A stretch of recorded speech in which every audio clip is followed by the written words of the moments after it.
गांव में एक अमीर व्यापारी रहता था जिसका नाम रमेश था।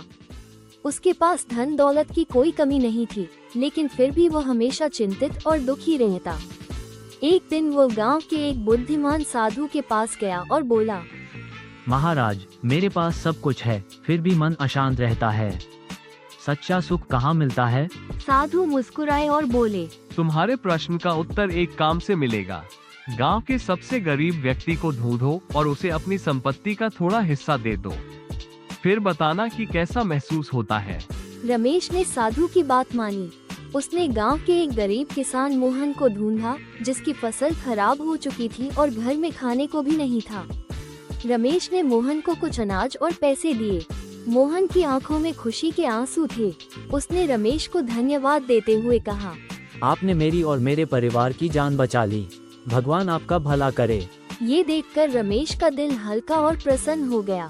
वो साधु के पास वापस गया और बोला, महाराज, आज मैंने पहली बार सच्चा सुख महसूस किया।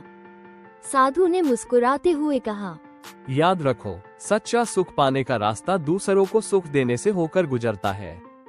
जब तुम दूसरों की मदद करते हो तो तुम्हारा मन शांत और प्रसन्न होता है। इस कहानी से हमें ये सीख मिली, सच्चा सुख धन दौलत से नहीं, बल्कि दूसरों की मदद और सेवा से मिलता है। खुशी बांटने से ही बढ़ती है।